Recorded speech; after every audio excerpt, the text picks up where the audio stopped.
MLM bad? To answer your question, MLM is good because like in the Direct Selling Association of the Philippines, which I represent, our objective is to encourage entrepreneurship, legitimate business opportunities for every Filipino. This is in line with the thrust of the government through the DTI in encouraging entrepreneurship, especially micro, small, and medium enterprises. But the key important thing is to make sure that when you join the company, you join a legitimate one. Right. I actually want to ask Director about that because he has seen good and bad, the good and the bad, the good, the bad, and the ugly. What have you seen so far? How do you make sure that you join a legit company? And why are some legitimate companies bad? Multi-level marketing, of course, it is good, no? But then when it is used as a means to scam, so it becomes bad. And we run after those scammers because in multi-level marketing, you should be selling a product. And you should be making money because you are able to sell the product. But here, when the emphasis is already on recruitment, and you are no longer selling the product, but you are already selling an investment contract, we run after you because an investment contract is a form of a security, and which under the Securities Regulation Code has to be registered. And normally that's not for the protection of the investors. Right. Sir, what do you have to say to that? Well, just like what Director Aquino mentioned, the objective of any business is to sell products or services. No? And it is exactly the same with direct selling or network marketing. The only difference being in a retail environment, you sell products or services in a fixed location. But with regards to direct selling or network marketing, it is person-to-person selling. But the objective should be to sell products and services to the end user. And as Director Aquino mentioned, it is unfortunate that because of the popularity and attractiveness of the industry, there are many unscrupulous businessmen who use the industry to come up with pyramid scams in the guise of legitimate direct selling and network marketing. I find it also interesting. I mean, when you talk about focusing on the product you're selling and also the legitimacy of the company, but one of the key lines that I've been exposed to that industry as well is that, no, we're not selling you a product. We're actually selling you a system or wealth or whatnot. Well, how do you address that in terms of the kind of practices you try to encourage in DSAP in terms of making sure that they're representing a proper product and a system as well? Okay. With the DSAP, we have what we call the 8-point test to determine whether a company's compensation plan is legitimate or not. This is consistent with the guidelines of the Department of Trade and Industry as embodied in their Administrative Order Number 8, Series of 2002, which defines the definition of pyramiding and which outlines the type of pyramiding that is considered illegal. To a lot of people, I've seen the 8-point test, and I've also seen so many companies who, at first blush, you'd think that they are following all of those tests.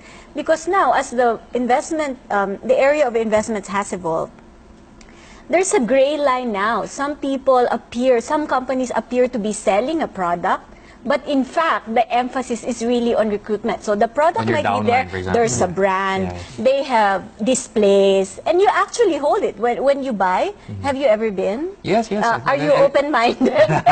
Enough. Right? Well, people buy them, and they actually hold these products. Some of them are beauty products, some are skin, whatever, stem cell, whatever. They just store it and focus on recruitment. So people are now confused, sir, despite the 8-point test. There are products, but how do you differentiate the ones that are really scams from the legit ones? Here, there should be a product, and that product, you should be able to use it and not to keep it. Yes. So if you are not using that product, but then you simply buy because you would like to earn money through recruitment, Right. definitely that becomes already a warning sign that the business you are entering into is not a legit one. The most important thing with regards to legitimate companies is that commissions or bonuses are paid based on the sale of products or services. Okay. Not on While recruitment? in the case of pyramid scams, people earn primarily from recruitment and through the payment of registration fees by the participants. And the longer very your downline clear. is, right? Right. So that's one of the most important distinguishing point between legitimate and pyramid scams. There are also other red flags. Yes. If I may share, like an example would be the selling of multiple slots or positions. I guess you've heard some companies say Yes. that, okay, why don't you join Three. Okay, so it's a three-header. exactly. three-header, or I've there are studied some this for 30 so many headers. years. No? 30 headers. So for a legitimate company, it's like a membership club. Right. You sign up only once, and we try to make it as easy as possible. So we try to make the fee as low as possible, for as low as a few hundred pesos. So if you're being charged registration fee into thousands, then you may start to ask the question why the registration fee is high. Secondly, you don't have to sign up your name, 3, 5, 10 times. No?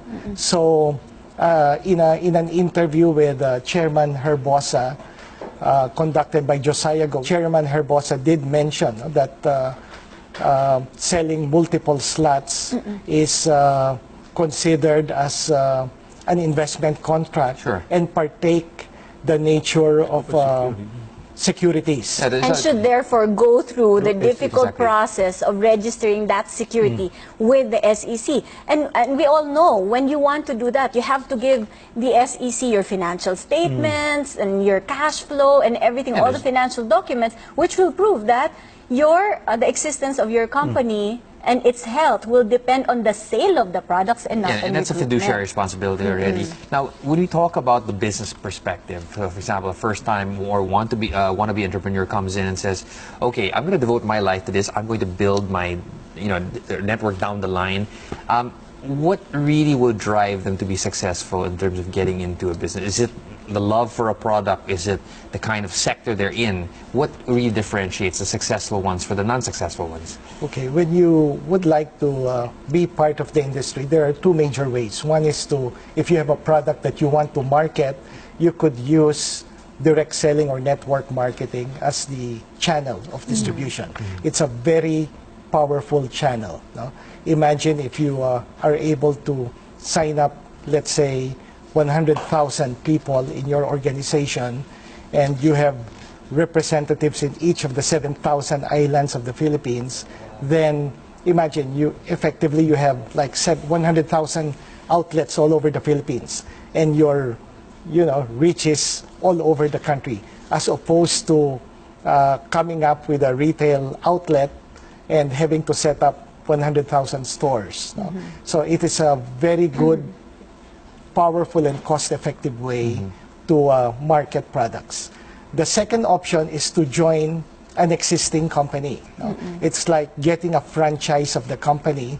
It's a matter of choosing the product category you would like to venture into, the brand. You start sharing the products, and you're started with your business. I suppose it goes without saying that you have to be ultra passionate about the product and to the point that you're a user and an advocate, right? Yes, that's right. No, it's so difficult to market a product unless you use the products and you believe in the products.